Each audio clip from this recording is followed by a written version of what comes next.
Magandang araw mga kaibigan. Bigyan natin ng reaction, opinion ngayon itong Facebook Reel posted by DWAR Avante Radio. Ito yung picture taking with some video clips ng ASEAN Summit. Title ito, Japan ASEAN. ASEAN leaders nagtipon kasama si Japanese Prime Minister Sanait Takaichi sa 28th ASEAN-Japan Summit sa Kuala Lumpur. Kalagay dito na bakit wala si PBBM. Ilang beses kong pinanood. Bakit kaya wala? I'm not sure totoo bang video ito? Binasa ko ang mga comments. Talaga namang maraming nagtataka. Bakit wala ang ating Pangulo? Isa tayo sa original founding members ng ASEAN. Bakit nawala ang presidente? Di ba? Nakakapagtaka? Nakakaya ba? Or what? Ano kayang nangyari? Bakit hindi siya kasama dito sa napaka-importanting photo ops o picture taking with video ng mga ASEAN leaders? Okay, panoorin natin Yan Say natin Excellencies, can we first have the first formal pose? In 3, 2, 1. Dapat nasa gitnang Pilipinas. And now the ASEAN way, right hand over the left. In 3, 2, 1. Thank you, Excellencies. You may... Yan, yung ipinakita silang lahat, yan. 11 presidents, pa ika-12. Wala ang Pilipinas Madali mang makilala si PBBM. Okay, binasa ko ang mga comments. Inday Mirial, so di nakasali ang Pilipinas. Sabi niya. Zuzi Aloroy, hindi invited yung best president in Asia. Reported, umalis siya sa atin nung Sabado pa. So, 26 to 28 yung summit. So, kailan siya babalik? Ngayon, ongoing pa ang summit. Babalik siya 29. Norberto Bueno, the ASEAN way refers to the unique, informal, and non-confrontational approach to diplomacy. Yan. It is a set of diplomatic norms. So, ASEAN way. Maganda talaga ang sinusulong ng ASEAN because it's non-confrontational. And tayo po, one of founding members, panahon pa ng Marcos Sr. na tatag ang ASEAN, Association of Southeast Asian Nations.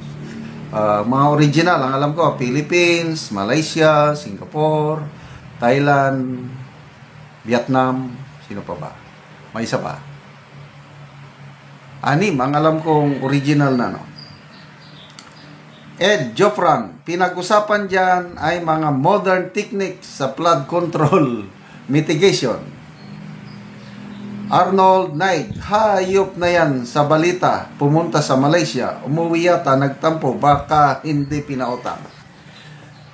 Yeah, very sure. May nakikita akong mga Facebook reel ngayon, dumating siya doon, makaisali mo nandun siya.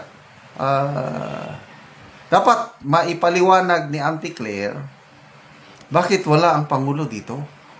Para naman, hindi tayo magtataka, bakit siya hindi sumama.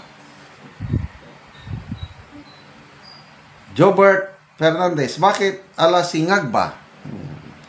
Pedro Pinduco, di kasali singag ba, bawal daw, adictos dyan. Romel Gilito, kumakain pa ng pulburon. Lorify Agustin, ayaw nilang makasama sa picture ang son of the dictator and most corrupt president of the Philippines. Yung Guinness World Book of Records, the most corrupt couple in history, yung mag-asawang Marcos Sr. at Imelda. So, for 36 years. Inalipusta ang pangalang Marcos. Noong una, nasasaktan ako. Kasi nga, hindi naman perfecto yung Marcos Sr. na administration. Kaya lang, naramdaman ko, kaming mag-asawa, naramdaman ko yung tulong, yung mga magandang nagawa ng Marcos Sr. Although may mga kapalpakan din. So, tuwan-tuwa ko, nung nanalo ang Marcos Jr., isip ko, yun na, malilinisan na o ma-erase na yung masamang image ng mga Marcos kasi nakabalik na ang isang Marcos sa Malacanang pagkakataon na ito. Kaya lang sabi ni Manang Aimee, sayang na pagkakataon. Instead na linisin niya ang pangalang Marcos, anong nangyari? Eh lalong nadumihan. Kaya kami mga Ilocano, hindi naman sa lahat, kaya lang dumarami na ang mga Ilocano, katulad namin na nawawalan na ng tiwala sa mga Marcos. Kagabi, nag-dinner kami, isang kasamaan ko, retired, senior officer ko. Sa Canada na sila nakatira. Ilocano siya. Pinagtutungtungan ni ang pagiging ng Marcos. Wala talaga. Yung wife ng Ilocano officer na ito, awang-awa sa mga nabibiktima sa baha. Sabi na, ano ba yan? Wala silang konsensya. Hindi pa sila naawa sa tao na lalabas, bibili lang ng kamatis. Susuong pa siya sa baha. Siguro, may napanood siya na Bulacan siguro yon, yung halos hindi na umaalis hindi na humuhupa ang tubig baha. Ano pa, yung Ilocano officer na senior officer ko dati, sabi niya, may napanood ako, Ilocano minumura, basta yung PI ng Ilocano, yun, may napanood ako noong September 21, malulutong na PI na inilocano, hindi ko lang pwedeng banggitin dahil malutong. Mukos ka, mangibabain ka. Tapos may sumakay kami Grab. Istorya kami, nung alaman namin na taga Sarat, Ilocano siya. Ay, loyalist ka pala, Maka Marcos ka pala, ha? Mangibabain day tanga mangibabain day tanga bongbong. Hanamot ag Ilocano.